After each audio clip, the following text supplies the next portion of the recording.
More people and colder every day. Funny, huh?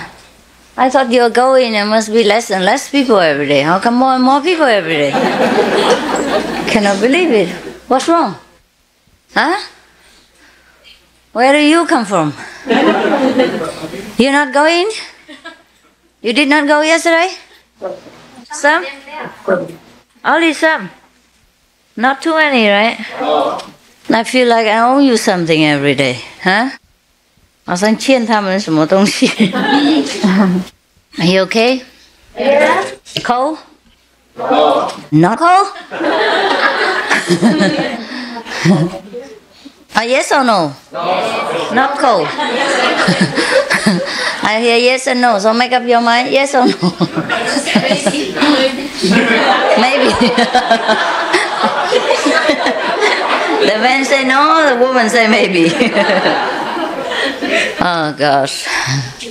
It's really cold, huh? Right? Today I have to say yes. It's cold. Oh. When is the last day that you stay here? Tomorrow. Tomorrow is the last day? No. No, I don't think so. I don't think I'm so lucky. There will be some yes and some no, some maybe. How many people live tomorrow? You see? You see? You see? You see? You see? Not all. You see that? Only 50. 50-50. How many people live after tomorrow?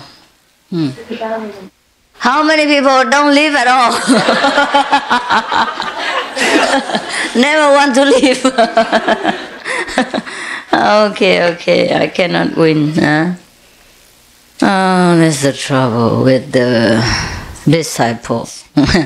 Okay, never mind. I think I just read you a story and that's finished. The job of the day. Actually, all these stories you can read by yourself. No? Have you heard this story before? No. Did you? No?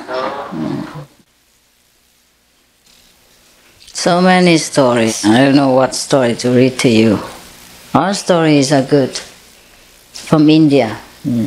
Our devotion to God. A story about devotion is always good. Meanwhile, you can look at me, huh? You complain that you don't look at me enough, so look. Just look, huh? Right?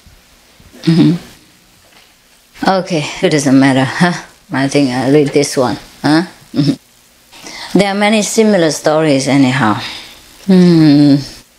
If you don't understand English, you should find somebody who understands English next to you and translate it for you, okay? Tin Hồng Ma?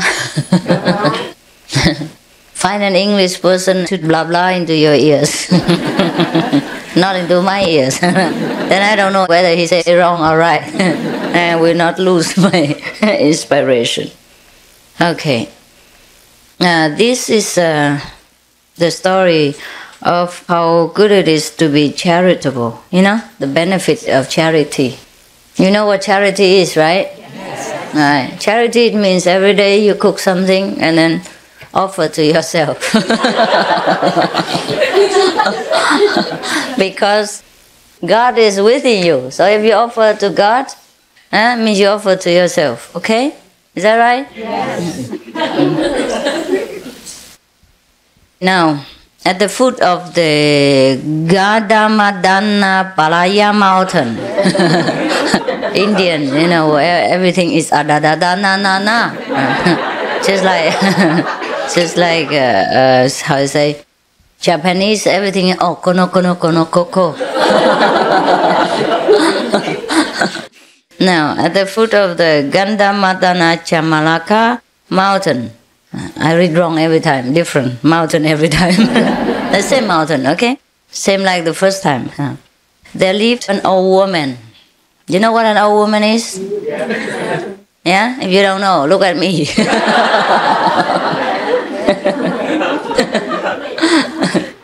Okay. she loved seclusion. Must be a very great practitioner, no?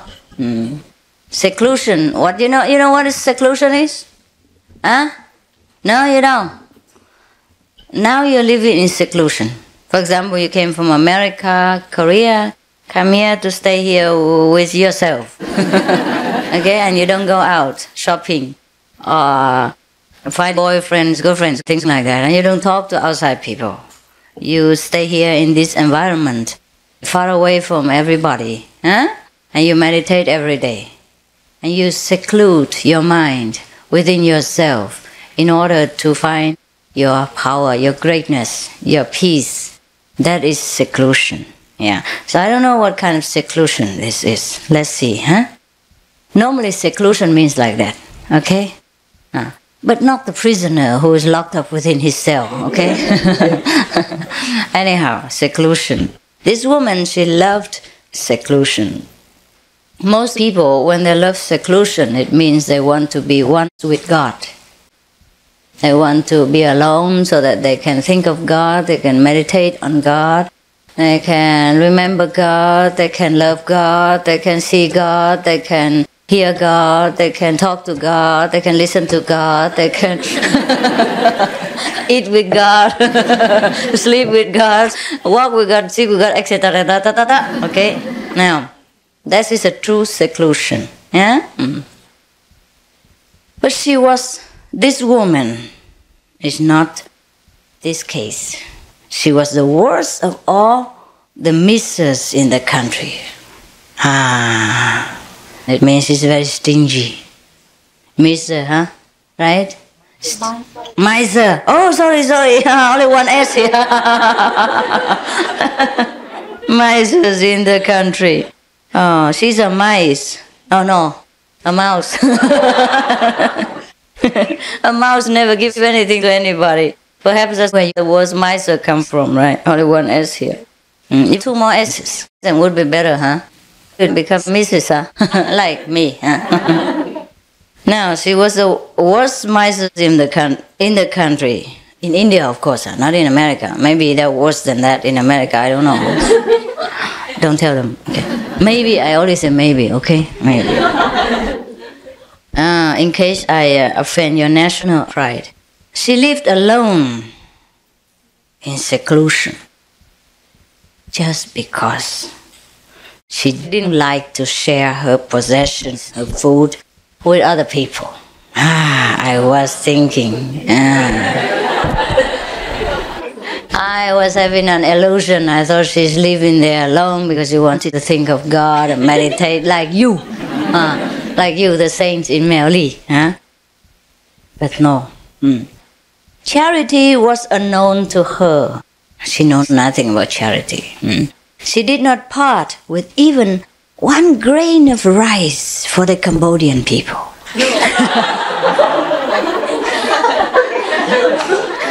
During her lifetime, never ever did she give anything at all. Not even her cleaning mop. When it's worn out, she would repair it or keep it somewhere in case. Yes, I never give it to anybody. Now there is a god called Lord Vishnu. You know Vishnu, huh? Second word God, huh? Perhaps. And he watched with interest the life and action of this famous old lady. He found that she was to die soon, after New Year. After she eats the first rice cake, she's probably going to choke to death. Actually, there are many Japanese old people who choke on rice cakes during New Year's festival. Make sure you don't eat too much rice cakes, okay? You know the sticky rice cake? Yeah. I don't know how they can choke on it, but actually somebody did. Maybe this lady would choke on rice cakes, sticky rice cakes, on New Year, and then she died soon, okay? And Lord Vishnu saw that she had only 3 more days of her life on earth. How good. So that people could share some of her possessions after she's gone. Lord Vishnu, therefore, called Kakabusandi Ananda Maharaja to his side and said to him, "My very dear beloved Busandi Ananda Maharaja, look at this old lady. She has not done even a little of charity during her life.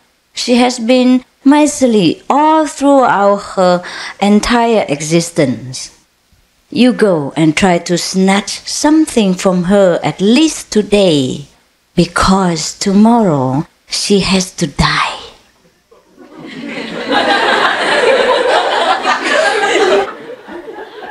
When she dies, she will have some merit to her credit in that case, if you stolen something from her, at least some chocolate or something.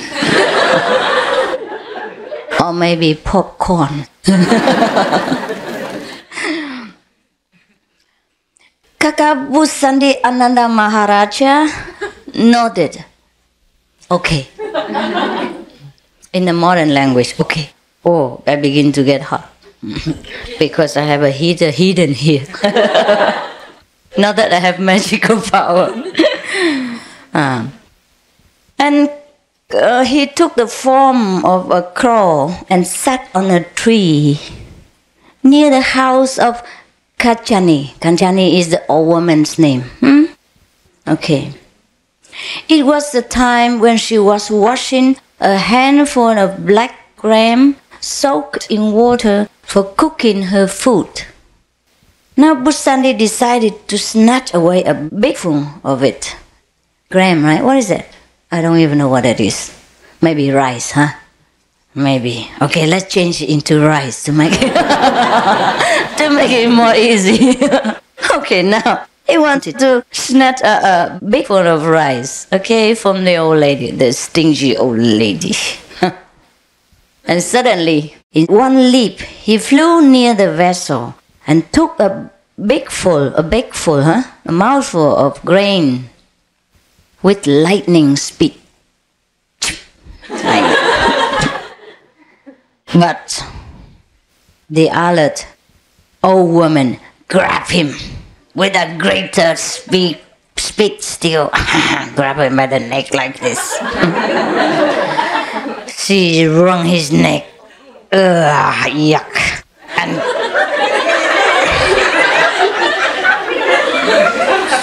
And kept it twisted so that the grain did not slip down to his stomach. Yeah. I didn't read this story before. I'm sorry to pick it on New Year for you. Make sure you don't do the same thing to the poor birds. Keep your precepts, okay? My goodness.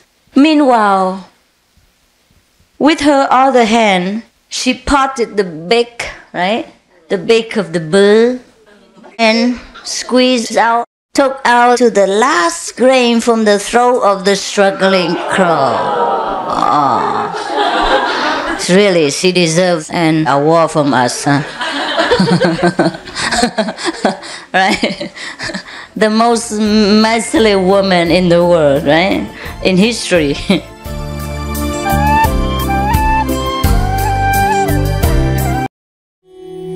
Kanchani is the old woman's name.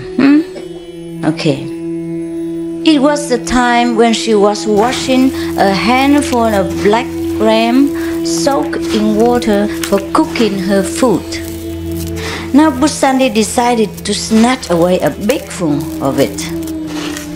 And suddenly, in one leap, he flew near the vessel and took a mouthful of grain with lightning speed.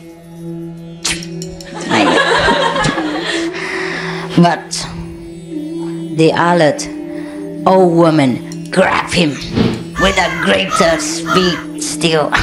Grab him by the neck like this. She wrung his neck. Yuck.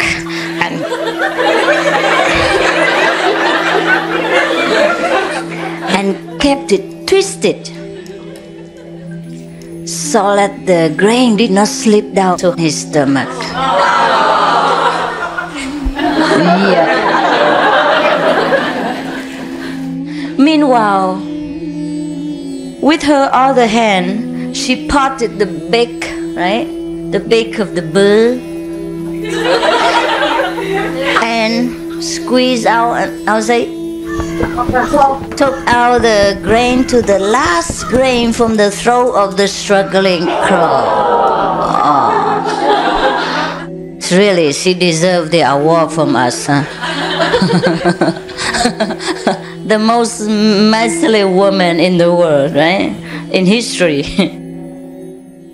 I don't know if there was such a story. There must be, huh? I don't know. Could be, huh?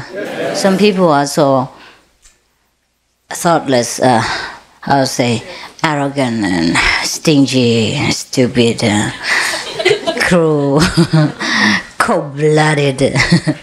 All right. Kakabusandi Ananda Maharaja struggled for his life.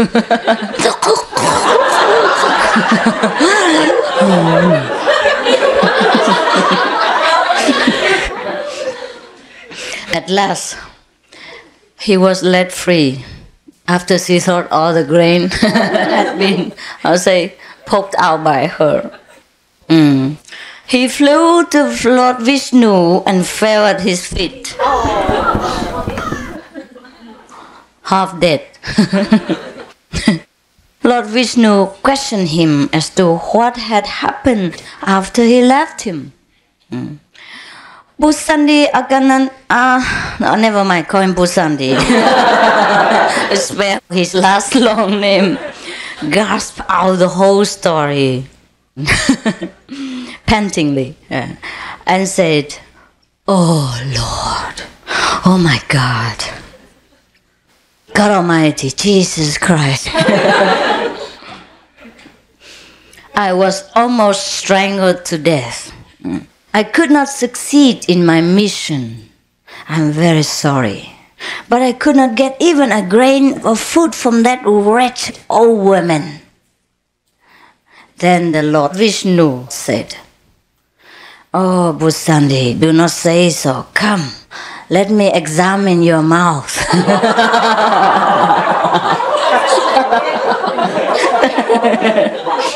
Open your mouth, let me have a look. So, Busandi opened his beak like this. And the Lord Vishnu used his wisdom magnifying glass, wisdom eye, with the magnifying glass, looked into his throat and found, there's something there.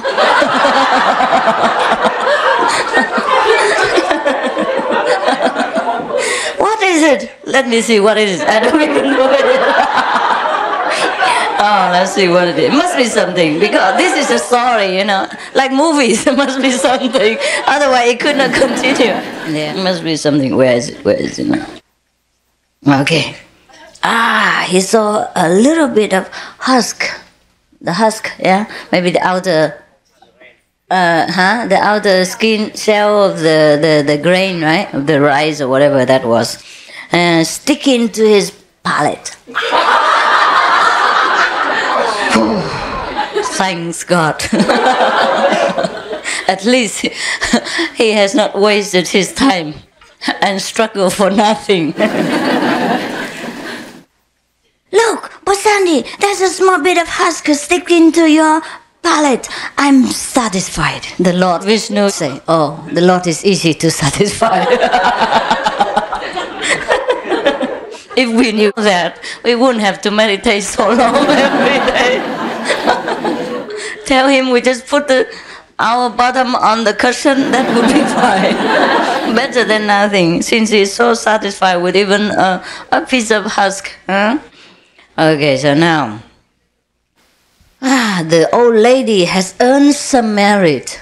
Oh, blessed be Lord Vishnu, so compassionate and loving and merciful. Okay, now he said, "Busandi, when she goes back to the world after her death, let her be fed on the husk of the particular grain which was found sticking to your palate." So the old woman will be eating that all her life long. It must be tasty. And then the Lord, so saying, disappeared. Great and marvelous are the benefits of charity and righteousness, even involuntarily.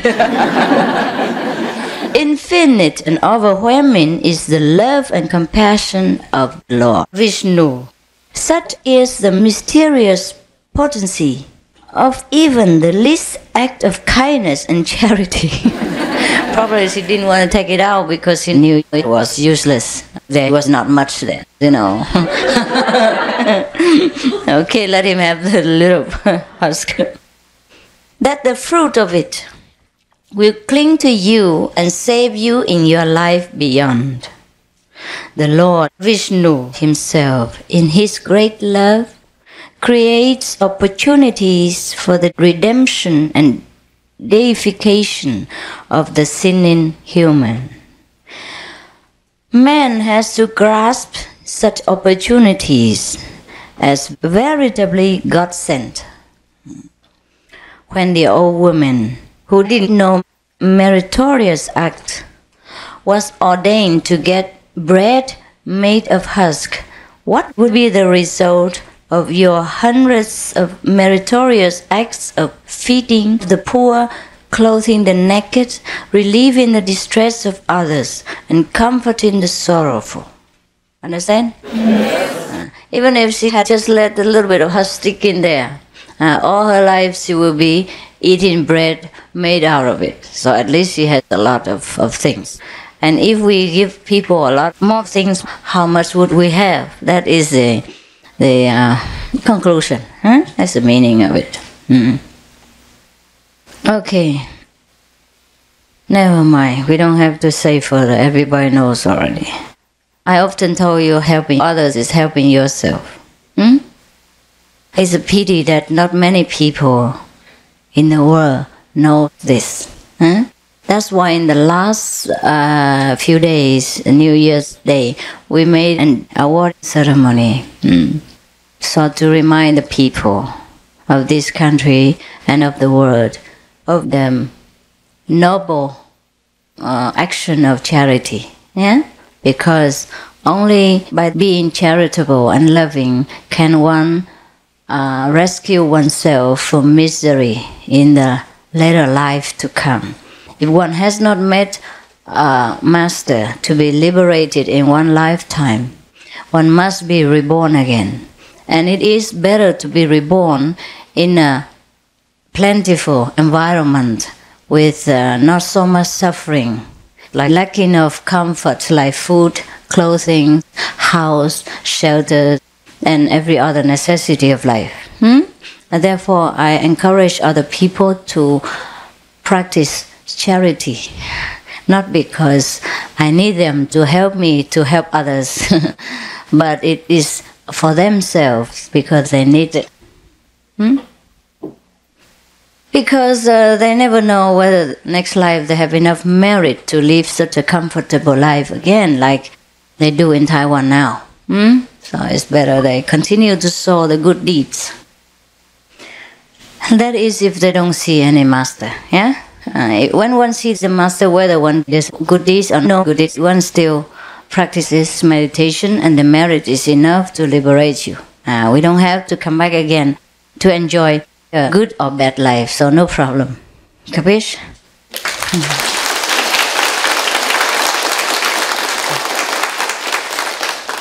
That's it. Enough? No. What do you mean no? And you say no, you mean maybe, right? Okay, let's see what's the next one. Okay, let's move to another higher level. This is mental worship. We talk about charity. It's very meritorious. But how about meditation?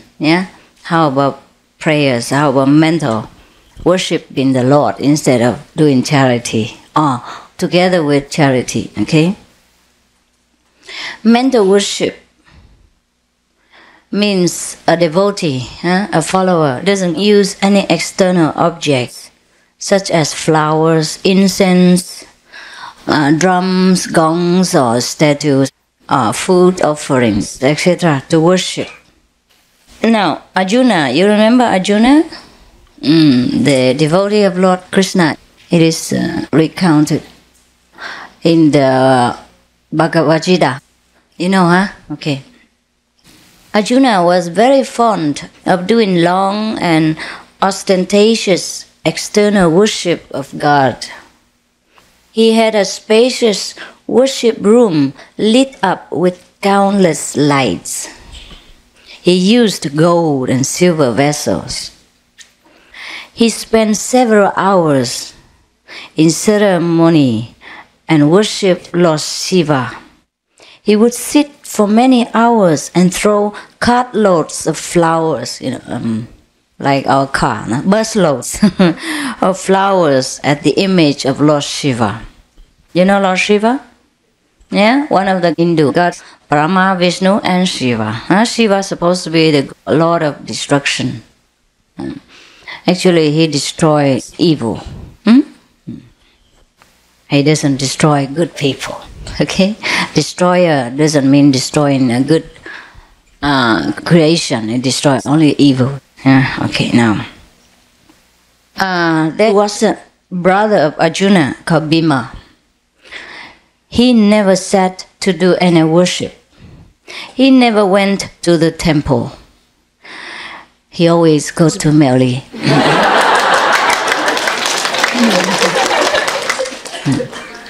He used to close his eyes for a few minutes just before dinner, just a few minutes before dinner, and do mental worship of Lord Shiva. Perhaps just like the way you do. I know every time you get the kangbei, you just like this. I don't know what you do. And sometimes the person behind when you do like this, the person behind takes the food. Stole some food from you and you don't even know. He closed his eyes a few minutes just before dinner and did mental worship of Lord Shiva. Perhaps he makes offerings, or recites the 5 names or something like that. Okay. Arjuna thought that he was a great devotee of the Lord and that he was highly pious and devoted. He thought that his brother Bhima had no devotion. Therefore he looked down upon him with contempt.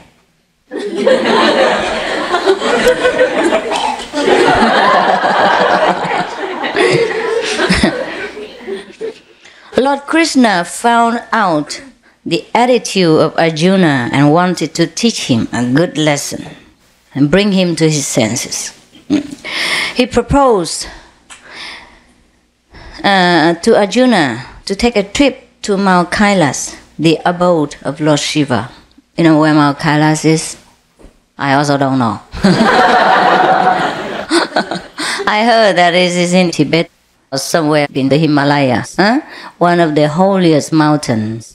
And the Indian people as well as the Tibetan people, the Buddhist followers and Hindu followers, they often go to Mount Kailas as one of their pilgrimage centers. Okay, and the way there is very, very dangerous and very difficult to follow through. There are no shops and things like that. You have to take your own food. Yeah, bring your own sleeping bag and tent.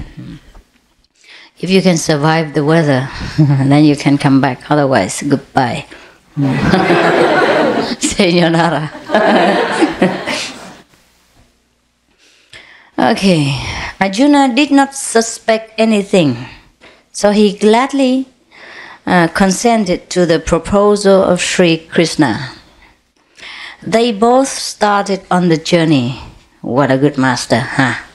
If you want to teach a disciple, must go with him, must endure the same hardships, so that Arjuna can learn a good practical lesson by a living example.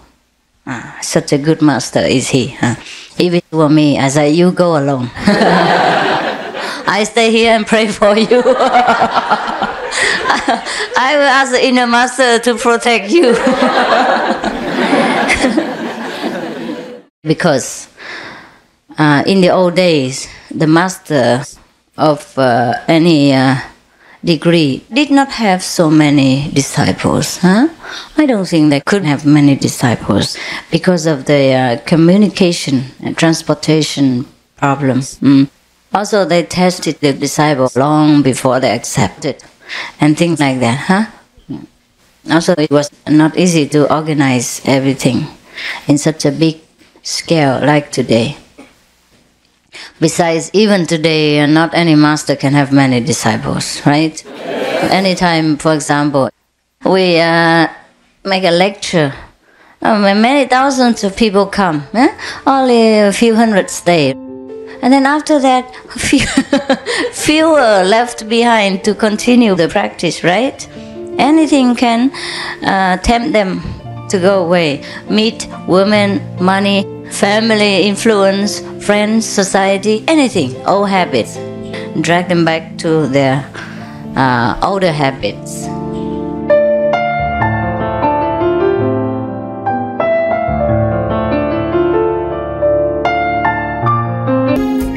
There is a brother of Arjuna called Bhima. He never sat to do any worship. He never went to the temple. Arjuna thought that he was a great devotee of the Lord and that he was highly pious and devoted. He thought that his brother Bhima had no devotion. Therefore he looked down upon him with contempt.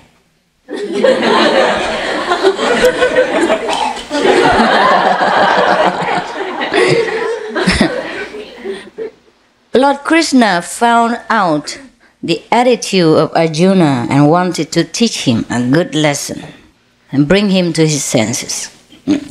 He proposed to Arjuna to take a trip to Mount Kailas, the abode of Lord Shiva.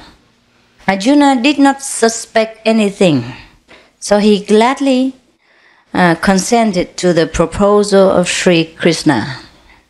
Now, they both started on the journey to go to Mount Kailas. I told you already, it's not a fun place to go. It's a very, very long journey, and walking through landslides sometimes, snowing through, mountains deep of snow. Very difficult. Many people go and don't come back. Well, actually, anywhere in Himalayas is difficult to go. But Kailas is longer journey, that's all. It takes longer time. Otherwise, anywhere you go in Himalayas, it's only like a trekking path, you walk one footstep after another.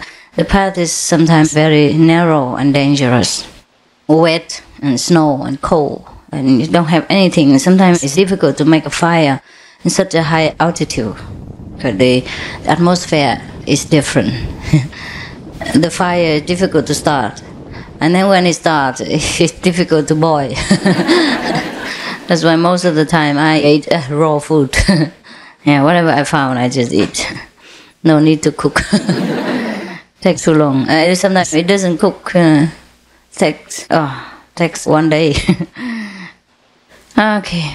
Now, when they are on their way, they met a man dragging a cart loaded with flowers of diverse kinds.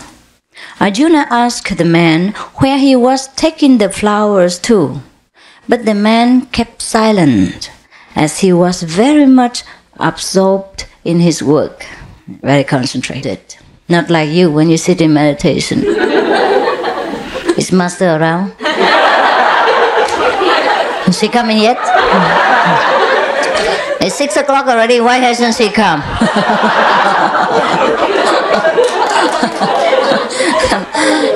Yeah. So Lord Krishna said to Arjuna, "Let us follow the man and find out the things for ourselves." Arjuna agreed, and they both followed the man. They saw him empty the cart by the side of a huge heap of flowers, which was as big as a hill of Shihu Dao Chang. They further saw several hundreds of carts, all loaded with flowers, approaching the same spot and emptying their contents there, all the flowers, from so many different hundreds of carts, emptying in the same place. There was a huge mountain of flowers, fresh flowers there. Arjuna became more and more curious. He could not control his curiosity anymore. So he asked the man, "Please tell me where these carts of flowers come from." None of them bothered to reply. But one man said, after repeated questioning from Arjuna, "Venerable Sir, kindly do not disturb us. We are too busy with our work. We have no time to talk to anybody. We have brought only 750 carts of flowers, and more than 750 more are still in the temple. They are all the flowers with which one Bhima, a son of Pandu, worshipped our Lord yesterday." Understand? That means these mountains of flowers, only half of what they have to carry out. There's still half lying somewhere in the temple. And all these flowers came from Bambi. Who is Bambi? The brother of Arjuna, the lazy one, the one who never went to the temple, never worshipped the Lord, apparently, and never did anything, never gave a flower or incense to the Lord. Yeah? The one that Arjuna always looked down upon as useless, as an atheist and not devoted to God. Now it is hardly 4 more hours before his worship today, and we must remove all the flowers within that time. Every day he worships, the mountain of flowers come. So they have to remove every day like so many flowers from him, from his worship. Arjuna was struck with wonder. He asked, "Is it Bhima or Arjuna that you speak of? Are you sure you didn't make a mistake? You mean Arjuna, right? Arjuna, huh? Not Bhima, no? My friend, think about it. You're mistaken. The name is Arjuna. Arjuna, A-R-J-U-N-A. A-R-J-U-N-A. Must be. So the man replied, "Oh, don't talk about Arjuna." No. Not at all, not that one. It is Bhima, his brother, who does such glorious worship with intense devotion, and not his brother Arjuna, who merely makes an outward show of his worship.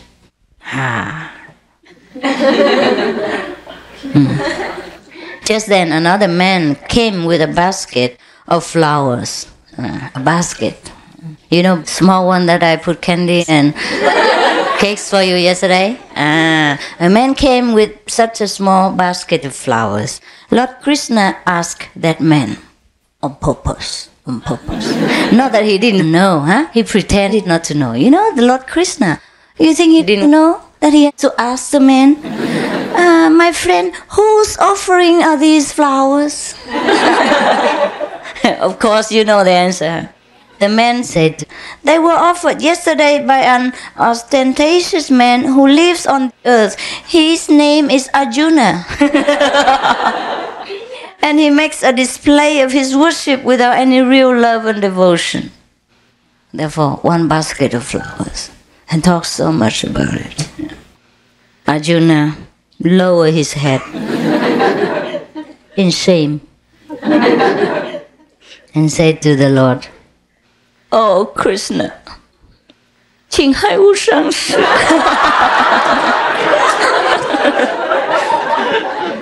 Why did you have to bring me here? Let us leave this place at once. You could have pointed out my defects, my self-conceit and ostentation at home, and saved all this trouble and exertion. I do admit that I thought very highly of my worship and devotion. I treated Bhima with contempt. Just now I realized that Bhima's short meditation with sincere devotion is more valuable than all my showy worship all day long. Lord Krishna smiled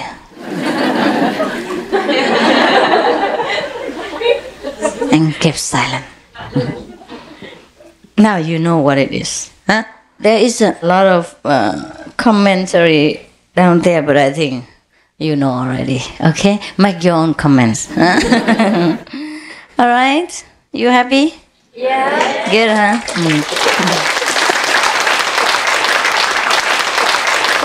So you know, huh? In our place, huh?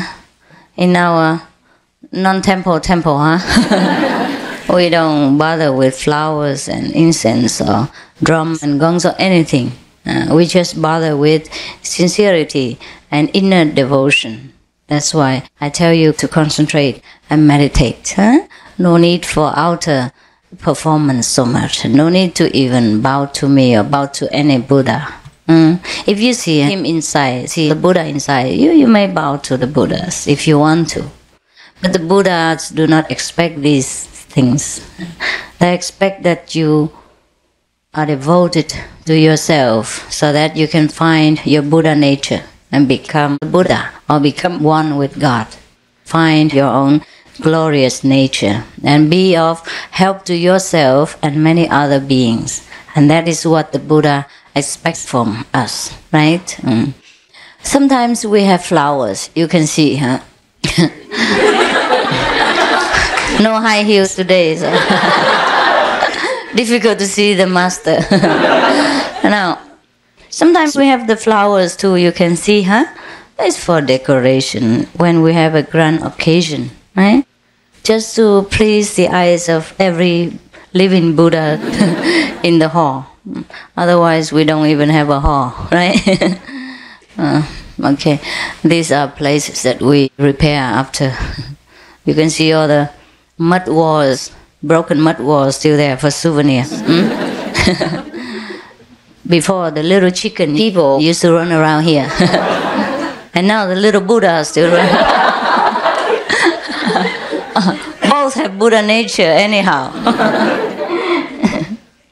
So actually, in every religious body, they emphasize mental worship and inner devotion and not the outer ritual. So now you know you're on the right path. Yeah? Yes. Okay?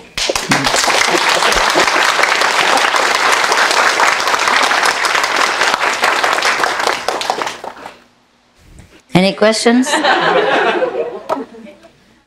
Yeah? Oh, how long I'm here already?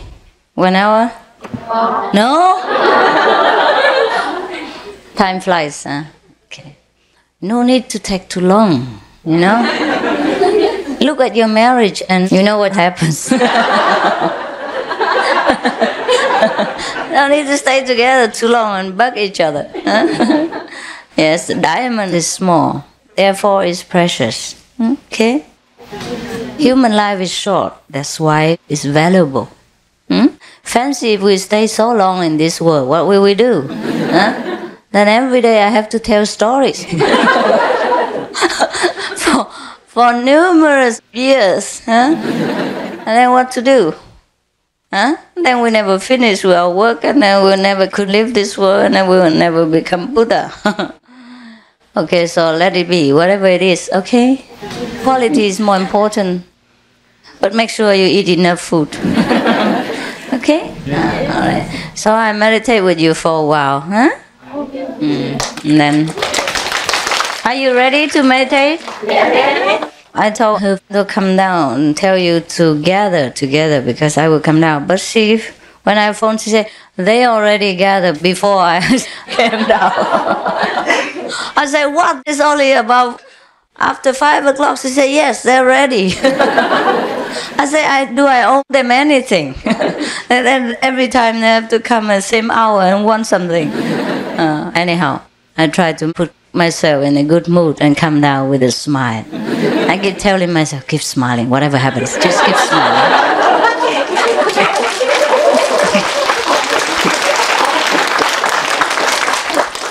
I say, put your bad mood under the wheel and crush it. Keep smiling. And then it worked. It really worked. Otherwise, when I heard that people already gathered in front of the hall without my order and waiting to collect that, I was feeling, my God, what's that? Do I have to always tell them stories? Are you warm enough? Yes. Okay, if you want to make a fire for yourself, yeah, then you can go and get the wood, and find an empty place where there are no trees. Very difficult here. There is a small lake in the middle of it, no trees.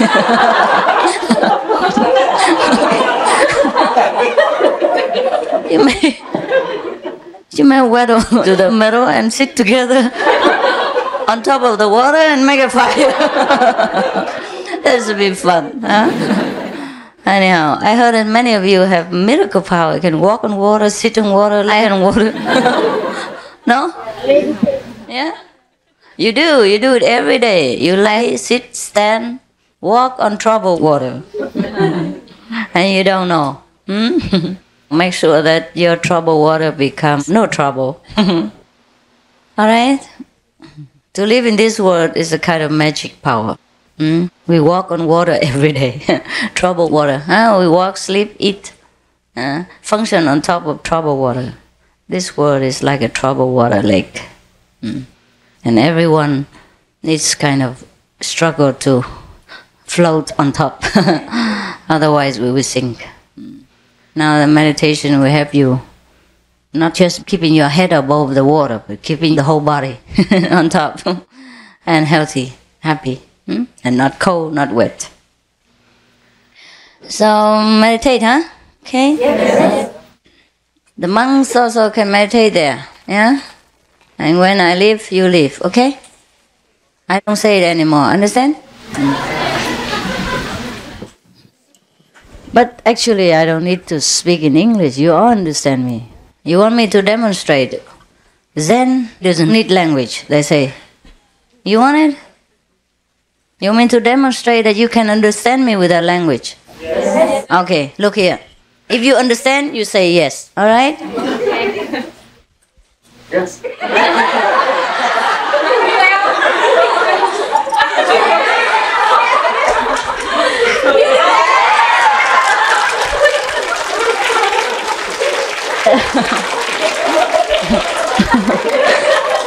You see, so what is the use of learning any language at all? Alright, so now try to learn the inner language, okay? Meditate. Turn off the lights. What I tell you is always the truth, you see? I never tell lies. Tôi đang yêu ngập ngừng giữa mộng, lòng phân vân khó tâm sự vì đâu. Nửa muốn yêu, nửa muốn tránh ngày sau, sợ tình ai như bẫy mong gió nào.